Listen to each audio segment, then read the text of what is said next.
Hi, everyone. Thank you so much for coming to our presentation today. So I'll go ahead and present us real quick. So my name is Dr. Serenity Sersecion. This is Dr. Joey Hanna, and this is Bethany Young, who's a doctoral candidate. And today we'll be talking about mental health for trans and gender non-conforming gamers. So who are we? An important question. That's my name, of course. So I'm from Puerto Rico, and that's part of my identity.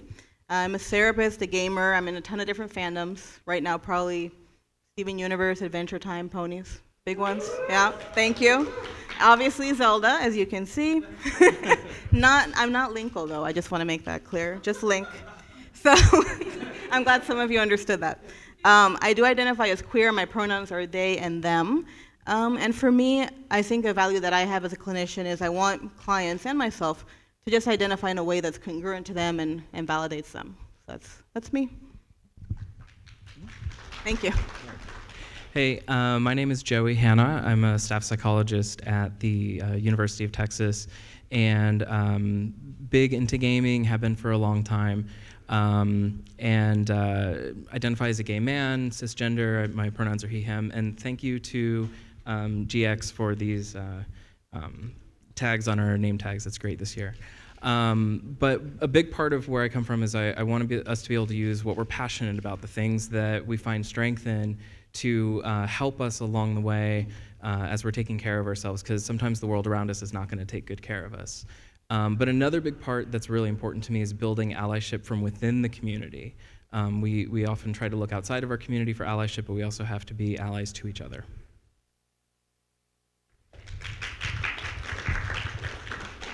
Hi, I'm Bethany Young. I'm a PhD student. I'm getting my PhD in clinical psychology. So that's pretty much my entire life right now. I identify as female, cisgender, and straight. And for me, as a training psychologist, I guess it's really important for my clients to kind of learn that it's important to not be afraid of who you are and to kind of just basically embrace yourself. So that's me. Cool.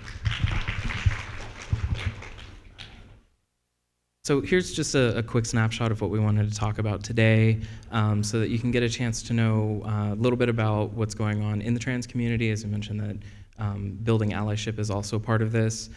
So we're going to be speaking both to those of you in the audience who may identify as trans, gender nonconforming, non-binary, but also to our allies or those that are looking to build allyship. Let's see, what was the other part? Well, some of the other things that we'll be doing too is just talking about mental health in general, the mental health system, and just ways for you to be able to get mental health services if that's what you're looking for. Mm-hmm.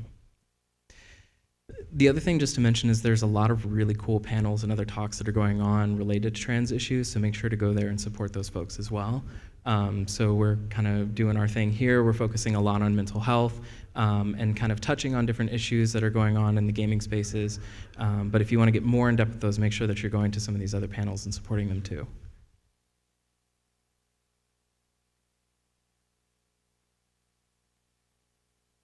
Get started. Okay, so I'm just going to go over kind of a broad definition of what it means to be transgender. So transgender is just basically a term for people whose gender identity doesn't really fit with the typical associated societal norms that are assigned with their birth sex. But it's also important to note that trans is such a broad term, and that, I mean, there's a lot of variety of terms that also go within the trans community. And it's also really important to use the terms that are preferred by the individual. So that's why I really like the little tags that they gave us all. I thought that was great. Also, terminology varies between communities and cultures, so it's just really important to find out what just all the different people's terms that they prefer. So I'm going to talk about this a little bit, and I think we talk about the controversy later. Or? Yeah, next slide. Yeah. So what's with the asterisk? First, I'm going to put out there, I know some people probably don't like it, so just bear with us if you're one of those people.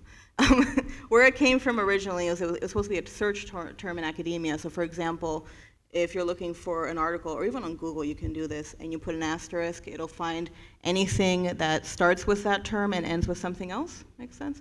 So if you put in trans and you put in an asterisk, everything else will come up, like transgender or any other ending. That's what it was used for.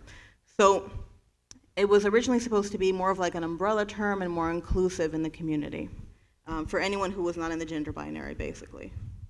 So we found that this was important for us to talk about right from the get-go, because when we started to put this panel together, we were like, oh, we feel differently about this. Yes.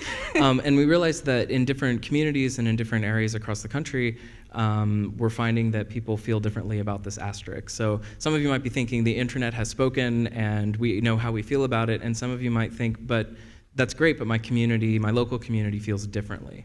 And so as part of this, when you go into gaming spaces, you don't necessarily know who you're interacting with, where they're from, and as you learn about them, you might need to have this conversation, even though in your mind it might be done. And so it's important to know that for some folks, this asterisk might be very problematic, it might be exclusionary, and for some people, it might feel more inclusive. And so you might have to have this conversation a lot, and for some of you, it might feel distressing. And so that can have an impact on your mental health, and we'll kind of go from there. But it is important to maybe have this conversation with people. If you're reaching across the country, if you're reaching to different countries with your gaming experiences, you might need to talk about this. And we realized that we needed to as we were putting this together. So that was good. Yeah, I mean, I think part of it was that honestly I never heard a problem with it so far, but I had actually been corrected many times when I didn't use the asterisk and been told to use it. So I think we both had opposite experiences when it comes to this. But like Joey was saying, I mean, basically it's figuring out what is more important to the person. I mean, using what term makes more sense to them and trying to make it inclusive, which is why for this presentation we decided that we're going to at least explain why we're using it and talk a little bit about the controversy between both. Yep.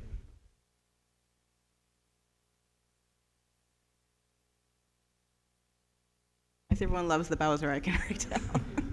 So what are some difficulties in mental health in the gaming community? So one of them is bullying. Here is a non-exhaustive list. I'm sure you guys can come up with plenty more of things that you may or may not be called. I put this together with a friend of mine actually, and a lot of them are from Xbox Live, that's all I'm gonna say. So this is important because especially people who are either trans or gender non-conforming or LGB or anything, I have noticed that there's just a lot of hatred being put towards people, especially when others can't identify what you are, to put it that way. So just know we're aware that these may be some of the terms that you've been called before. Yeah. And that identity validation is one of those extremely important things in mental health, is that if you feel invalid, if you don't feel represented, which we'll talk about later, that can have a really negative impact on you when you're constantly feeling like I'm not represented, I'm not a person, and I'm being bullied out of spaces that are important to me. So one of the things that we wanted to talk about getting into mental health is that a lot of folks, when they come to see us, when they're coming into to get support, they're saying, why do I feel this way? I feel really shitty and I don't understand why. And a lot of times the message they get is, it's because of your identity, it's because of who you are. And that's really not the case. And so wanted to talk a bit about what those factors are that could be influencing your mental health, because some of those things you might have some control for and some of them you can't.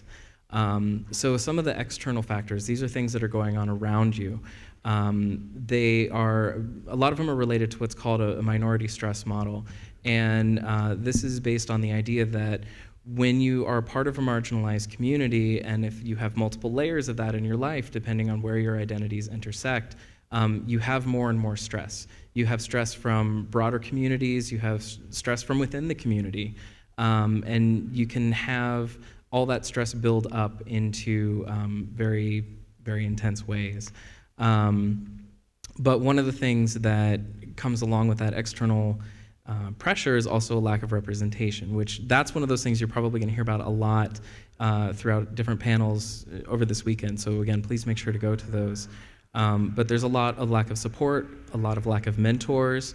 One thing that I talk about a lot, or that's come up a lot, is there are really not a whole lot of trans-identified folks in psychology. There are more and more now, thankfully, but there's really not a whole lot. And especially when you start to get into trans folks of color and start trying to recruit people, it's really hard to do. And that's because there aren't a lot of folks in there. And so always trying to encourage people, because it creates more support, creates more mentorship opportunities. But also bullying, as we mentioned, and again, just those external things that are happening around you, things that might be happening to you. And then where it becomes very harmful for your mental health, especially, is when you start to internalize those things, where we talk about internalized transphobia, homophobia, having reactions to oppression that are within yourself that say, I'm being told that I must be this, and so therefore I feel this way. And but the other thing that we wanted to mention too is that for some folks, you may also have other things going on with your mental health: depression, anxiety, things that may or may not be related to your gender identity. And if that's the case, that still doesn't mean that your identity is the problem.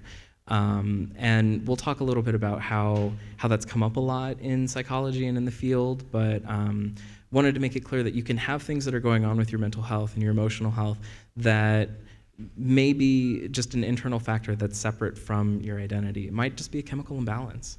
And addressing those things can be very different than trying to work through those external factors and the things that you've internalized throughout your life. All right, so one thing I wanted to add is that it's important for us in the mental health field to not over-pathologize, right? So for example, what can happen to some people is that you go in, you see a therapist, and then they do assume that literally every single problem you have is because of your identity. So what we're trying to make it clear is that not necessarily. It could be that it's part of the reaction you're getting, in that there's so much prejudice and stigma that you are being mistreated, but that doesn't mean that your identity is the problem.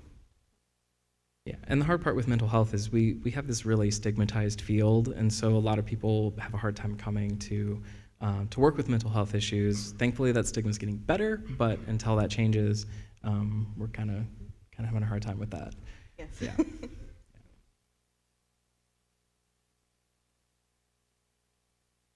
All right, so I'm going to give kind of a brief historical overview of basically how gender non-conforming individuals have been viewed in psychology. So an official diagnosis first appeared in the DSM-3, which is the Diagnostic and Statistical Manual, so it's basically like the Bible of psychology. It first appeared in 1980, and it was known as gender identity disorder. However, gender non-conforming individuals have been noted as far back as the 1800s, so it's not like it just popped up in 1980. And then other concepts about gender have been known, as far back as Native and indigenous cultures, so yeah, nothing really too new.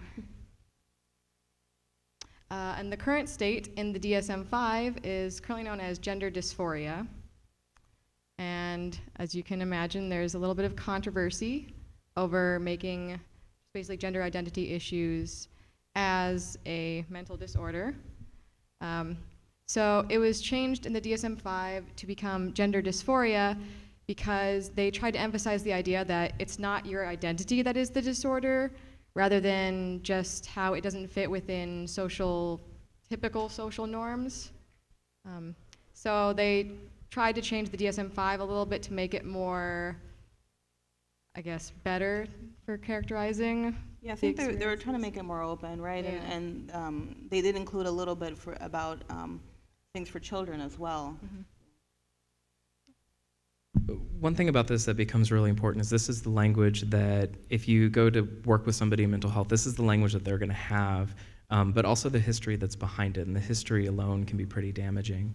But what becomes important about this is a lot of times this is your access to health care, which is kind of an awful thing to have to say, like, I'm diagnosing you with this mental health condition because now you can actually get treatment. And that comes up a lot. Where we're having to provide diagnosis in order for somebody to get care when, anybody else who is cis-identified could go to a doctor and just have health care and not have to worry as much about whether their insurance will cover it or that kind of thing. So it's important to know what kind of a system you're navigating if you are trying to get mental health care in your life at that point. Yeah, the only thing I was going to add right about what Joey was saying is that I just want you to know that's one of the reasons why we actually kept it in the first place. So there was talk about taking this out completely, but the reason that I think most of us agreed in the end was only for the healthcare part.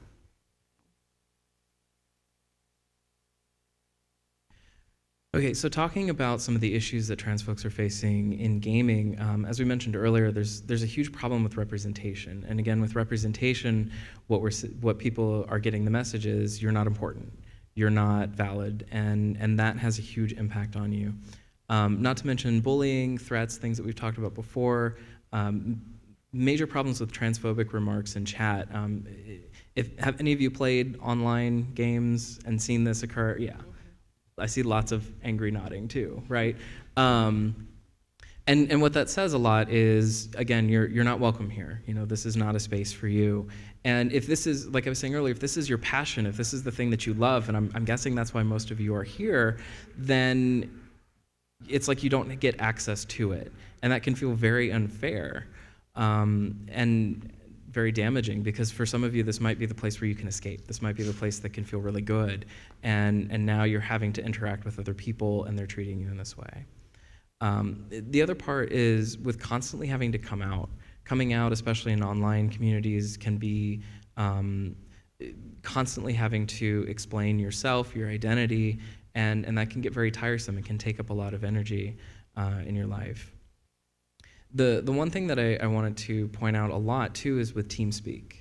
If you ever use audio chat related things with your gaming, this can be one of those places where it can bring up a lot of anxiety and a lot of difficulty to a person if they're concerned about being misgendered based on their voice.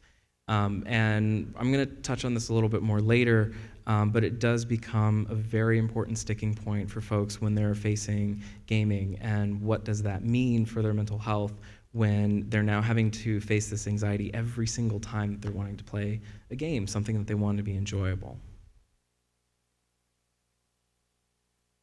So taking care of yourself, this becomes incredibly, incredibly important, because this is something where you can do within gaming, and it might be something that you have to do outside of gaming. If it's something that you're doing within gaming, this can be a cool place to find community. This can be a really great place to find the people who think like you, who feel like you, and who can provide more validation, more affirmation. And this can also be a cool place to explore what gender means to you, ways that you want to present your gender. And the hard part is it's still very binary. A lot of games where you might have this opportunity, you may or may not actually get to play with gender fully, but it may give you that opportunity in a safer way. The hard part with taking care of yourself is that it requires a lot of time and a lot of energy. Has anybody here heard of spoon theory? Okay, good. So this is one of those things that it's been in psychology for a long time, and then somebody came up with this idea and it hit the internet and just went. But it's actually really cool. I'm glad that it happened. So the idea behind spoon theory is that you have only so much energy that you can give in a day. And depending on how you're feeling, depending on how, some of the things that you're up against, you might be spending more and more spoons. So think of spoons as currency. And the more time, the more energy you're having to put into managing your time gaming, the fact that you're going to be on TeamSpeak, the fact that you're going to have to talk more about pronouns and possibly get misgendered, the fact that you might have to get on a bus, and that might be very, very difficult for you. You may have things that you're dealing with family. You might be a student and you're having to study. Like, all of these things require time and energy. And the more that you're having to put into those things, then all of a sudden you have this little itty bit that you can spend to actually feel good. And that can happen a lot. And so with spoon theory, what they're saying is, you're spending your currency, you're spending more spoons to get through the day, and then it's like, okay, I have a moment that I can take care of myself, and I have one left. And so that might not give you a whole lot of room to do these things. Well, and I think also what comes up with gaming is that it should be a space for you to relax and interact with other people, but it's unfortunate that because of all the things that we're talking about, sometimes it turns into not a safe place anymore. And then what do you do if the thing that you enjoy doing so much you can no longer do just because of the way that people are treating you, right?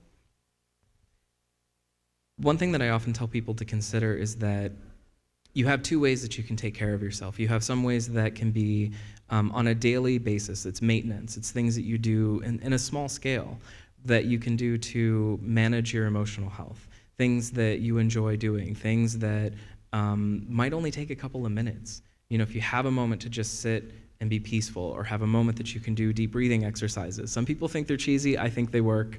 But if you have a moment to do small things like that, whether or not you're feeling bad, it's just about maintenance. It's like when you're trying to manage your physical health, build up your immune system. We do the same thing emotionally. Then you might also need things to be coping skills, things that you do in the moment. You've had a really awful moment, and now you need to do something to take care of yourself. The other thing that you can get with, and again, that can be with gaming. That could be one of those, I'm sure some of you have had like really hard day, all you want to do is play a game that you've been dying to play. And so that could be a way to do that. The other thing within gaming, as we mentioned, this can be a place to find good friends, find good allies, and then, as I mentioned, finding allies within our own community, which I'll come back to in a little bit. But one thing I did want to mention, there's a website called prescriptionpixel.com. Has anybody heard of it?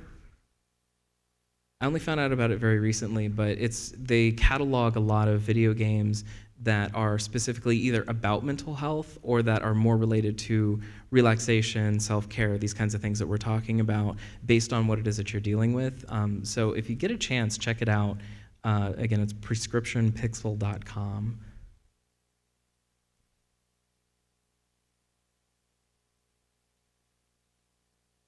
Now that we've talked about all the stress around gaming, unfortunately, let's go back into what are some of the benefits. I mean, why do we do it in the first place? First of all, it's fun, obviously. If not, we wouldn't be doing it.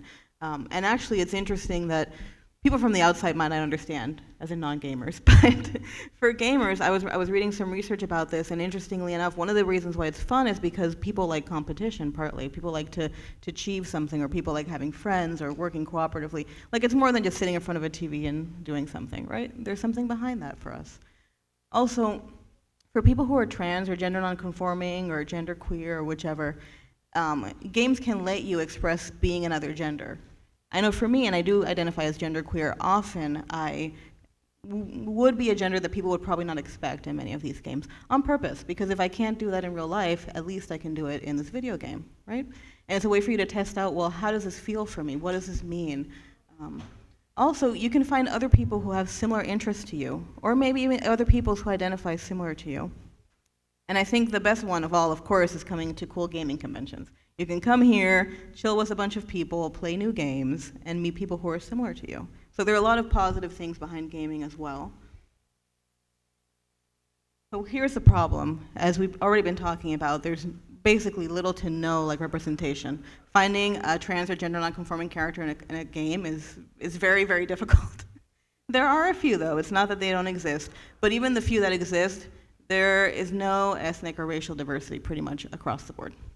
And that's a problem too, because people who are in this community and also ethnic minorities, that's a problem that you can't find anyone that you can identify with. And even when you do have a character who meets this criteria, often they're a villain or they're a joke, people make fun of them, and that's like seen as the butt of the joke. Oh, there's a trans person over there who's, no one's gonna take seriously. Or here's the person who is a villain. And actually, for those of you who enjoy Zelda like me, I was thinking about the character in not Wind Waker, Skyward Sword? The villain's name, I don't remember right now. Hear him, yes. And the entire time I was watching that individual, it felt like it was a joke to a lot of us. So it's very hard to see that. But that's pretty common. You see all these villains who are portrayed as one of us, basically.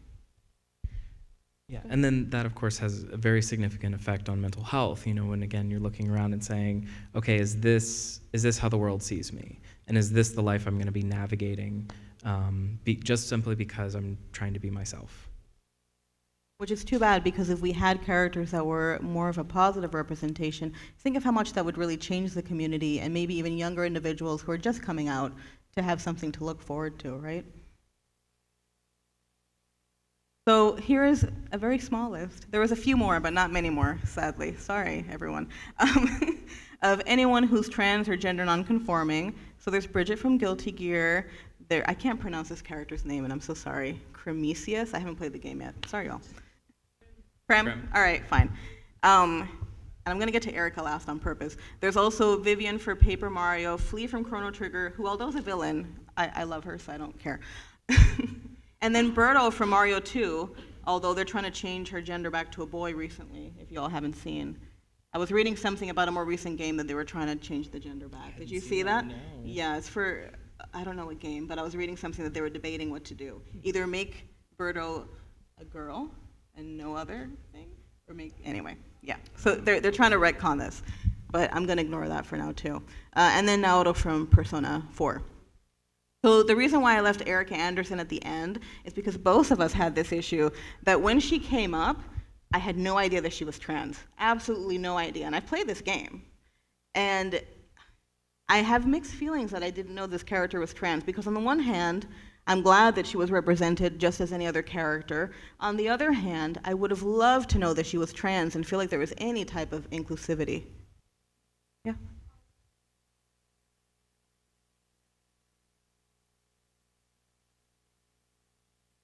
Right. Yes. So for some reason, even though I read that quote too, yeah, someone sleeps with her and says something like, "Oh, it was really weird." It's some terrible quote the person says. I don't know how, even when I play this game and I do remember that quote, I never remember them saying that she was trans, so maybe I just blocked it out. Because in my mind I was like, oh, why is that guy being a jerk to this person? But yes, so she is trans, and it is interesting that basically the little mention they have of it is treated as a joke, which is disappointing. Yeah. And I was just thinking too, have any of you read the article that I think, Brianna Wu was a part of, that it was about Samus? Yeah, and saying Samus is a trans woman, and the point of the article, one of the points of the article that I thought was really important was saying that, you know, when Brianna made this claim about Samus, that the internet said you have to prove it, but nobody had to prove that Samus could have been cis. And this is one of those things that comes up a lot in the trans community in general, is you have to prove to me who you are. You have to prove to me that you're legitimate. And if there are no examples of people that are saying, like, yes, you are legitimate, you are valid, is exactly as you are, then we're running into this problem a lot.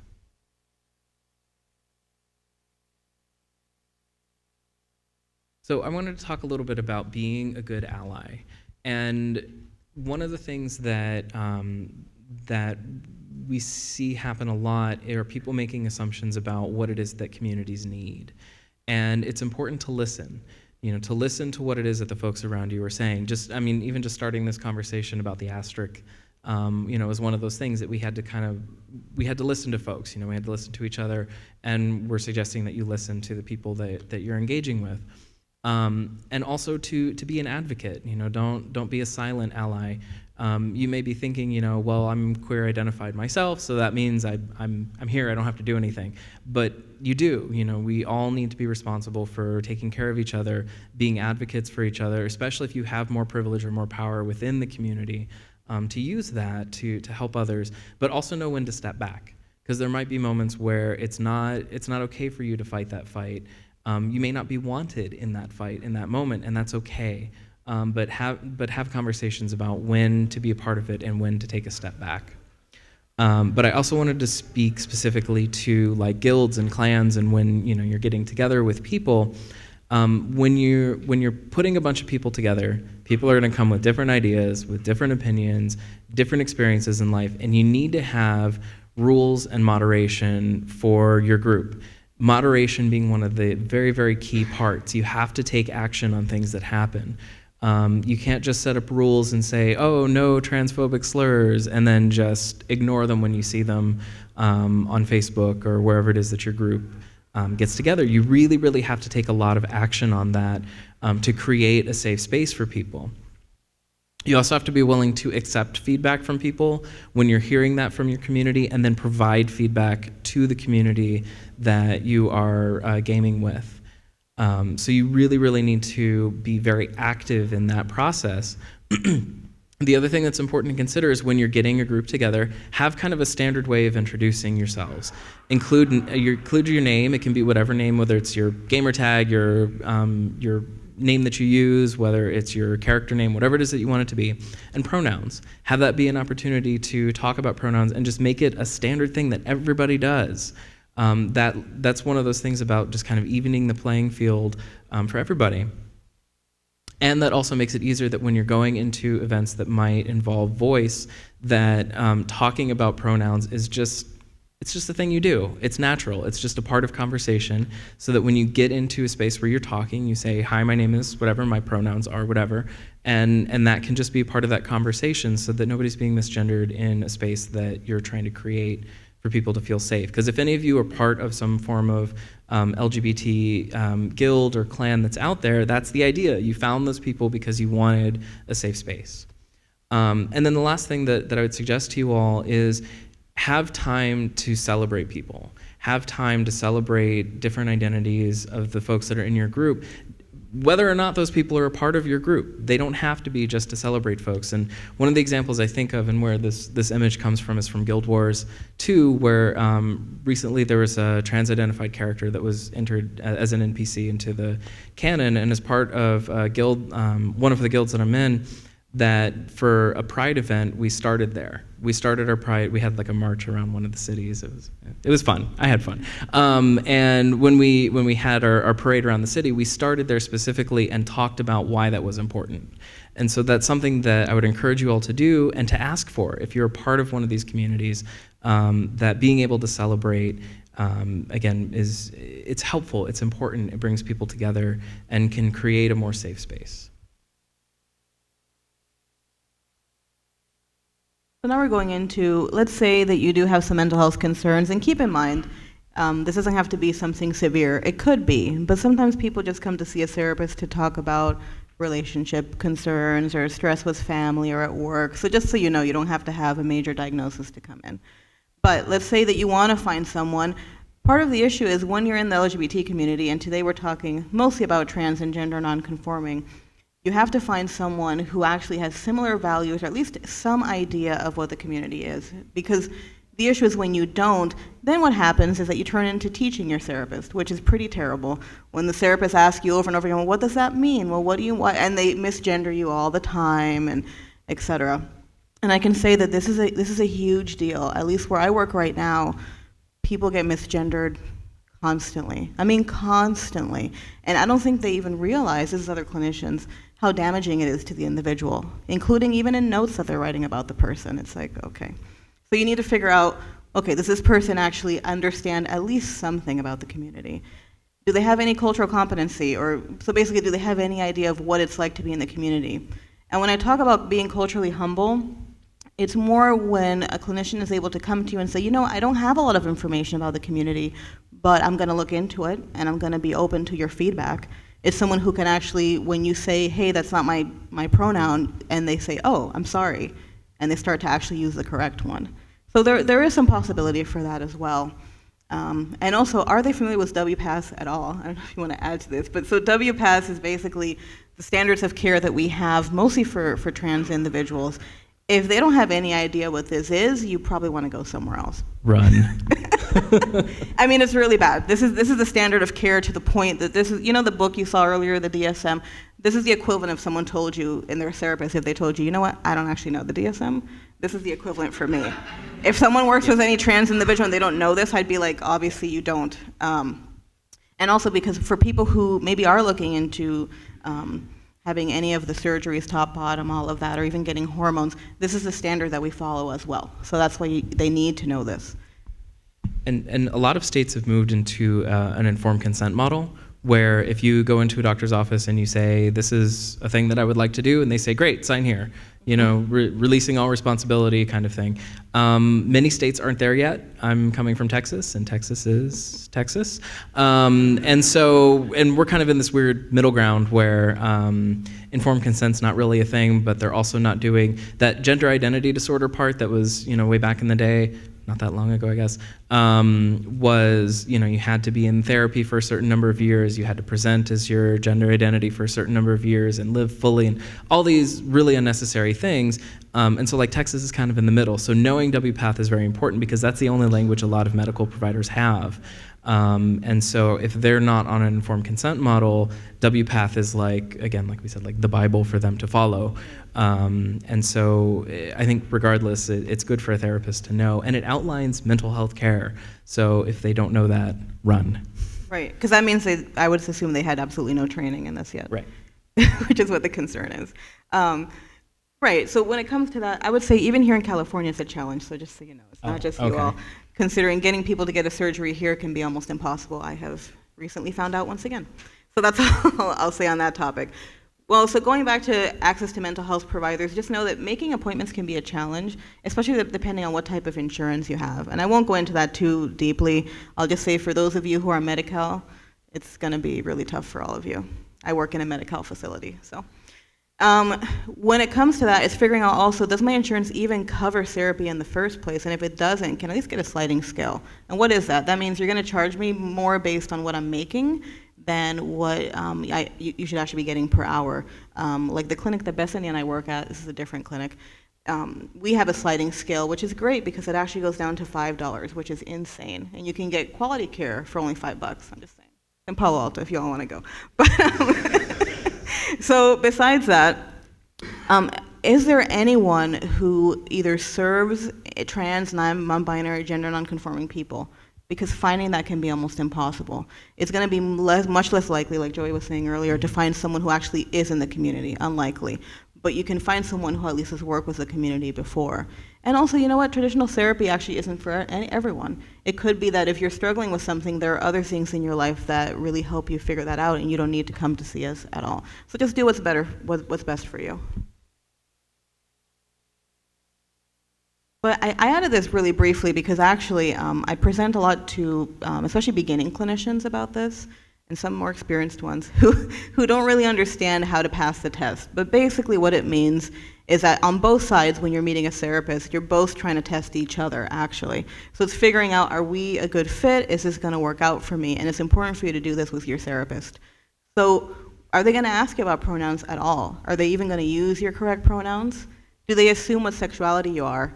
And so when I say that, it's like, do they ask about your partner, or do they assume you have a girlfriend or boyfriend, depending on what gender they assume you are? Things like that you can already start to see, okay, this is a problem. Are they open to feedback with it? Again, do they know anything about the community? Are they even comfortable with people in the community? Do they cringe every time you talk about, I don't know, Folsom, something like that? Like, this is important though, because the communities really overlap, right? So if you talk about that, or if you talk about coming to a gaming convention, are they gonna be like, oh, why did you go there? Why is that where you're going? And someone that can just have an open and honest conversation with you, because the point of therapy is for you to go to someone who you feel comfortable with. So you shouldn't be going to someone who you're worried about, who is going to judge you, or that you're concerned about how they're going to treat you. If you're not comfortable with somebody after that first or second session, it's okay to find somebody new. That's something that a lot of people feels like, well, I've met with this person, this is my therapist, I must meet with them. You don't have to. If you're in an area, thank you. If you're in an area where you can have other choices of providers, find somebody different. That's really okay. Yeah, and actually, I would say that many therapists, the ones that I actually respect more, I will say, are the ones who put that out there the first session. And also, if you're going to private practice, the people who even offer, you know what, we can meet briefly before we even start anything. Let's actually get to know each other and see if we're a good fit. The other thing that comes up a lot too is people want to find a therapist that looks like them, that identifies in the same ways that they do, and that can be important. That's absolutely something that you might need, and that might also be something that might be hard to do. And I just also want to put out there the idea that there are a lot of queer therapists out there, thankfully, and there are more and more trans-identified therapists out there. But keep in mind that just because they may identify the same way as you doesn't mean it's always going to be a good fit for you. There are a lot of folks out there that because of their identity, they're more likely to be helpful to you, they're more likely to be affirming of your identities, but that doesn't necessarily mean that they're going to be good from it just because you know that fact about them. Well, right, because I mean, as we've been saying through the presentation, that's not the only part of your identity, right? So you also have to find the therapist that you actually kind of get along with, and maybe you have similar ideas of what you should be working on. And so that's only one aspect of what you should be looking at. Yeah, and so what I hope at least that you're getting from this is that there's a lot to navigate in a mental health system, and it's important to know what those things are, because if you're turning to a certain institution for help, for support, and you kind of need to know what you're going into. Because it can be a really hard system to navigate, especially if you don't already have those resources, financial privileges, things like that can make it easier to do otherwise.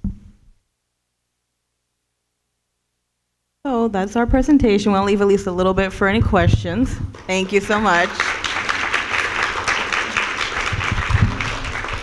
And just if you need it, here's all our contact information right up on the screen.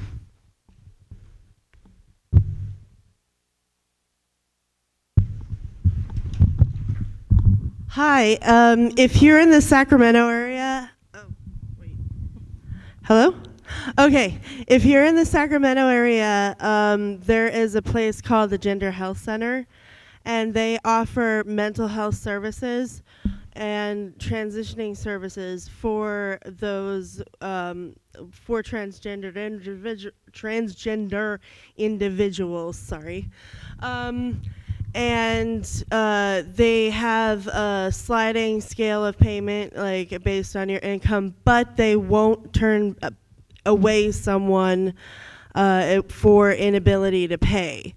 They give counseling services to everyone of any gender, sexual orientation, sex. Like they will give counseling, like mental health services, to everyone.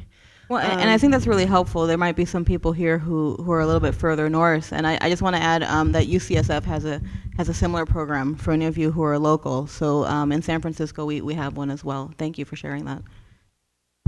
I'd also want to add to that real quick too, that this is how a lot of this knowledge gets around. Talk to people. Find out, what services they're receiving from whom. Do they like it? Do they not? That word of mouth is absolutely important.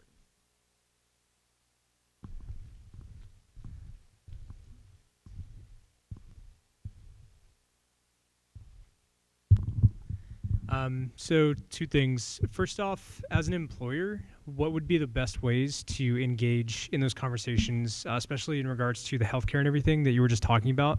And then second off, in terms of being a good ally, in terms of facilitating the standard introduction with pronouns and community events to celebrate different identities, especially if you have a user base who may not be very familiar with those concepts, or they might be too young to have ever been introduced to those kind of things, how can you go about introducing those concepts in a way that wouldn't be alienating to either party? I can talk a little bit about this, and maybe you can add to it, Joey. I think it can be really tough to start introducing this in either place, right, as an employer or to your user base. But if you start having like pride events, not just for LGBT community, but maybe for other things as well, or other identities, that could be a start. I think the issue is that you will probably definitely alienate someone. Just by the nature of it, I think it's hard not to. So the companies I've seen that have done really well, I'm just thinking when marriage equality finally passed, there were quite a few companies that made it really obvious that they were supporting the LGBT community. And just looking at the backlash they got some backlash from some people, but they also got a bigger fan base, user base in a sense, right? So it's being able to deal with, I'm going to get some negative critique, but we're okay with handling that. So that's what came to mind first for me. I was also thinking too that if you're talking from the perspective of an employer or somebody who's managing a community, you really do have to take those stances to say we need to be more inclusive, we need to be welcoming, and we need to have these standard ways, and we might need to provide some education to get that started. Having that kind of advocacy is where a lot of this starts. So it might turn some people off at first, but the idea is that we're trying to be more inclusive in the longer run, and it's sometimes just part of that process. But from an employment side, it is very hard because you're dealing with a lot of politics, you're dealing with a lot of business aspects of things, and sometimes you just got to keep asking, keep pushing, keep being that advocate, and just not giving up on it. Other questions? I know we're really close on time. Had to get started late, so okay. Last one, I think. What's your favorite color? Mine's blue. I think mine is purple most of the time. Green.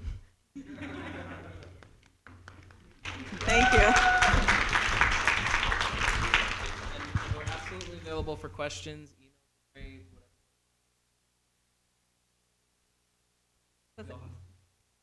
Yeah, have a great con. Thank you so much for coming. We really appreciate it.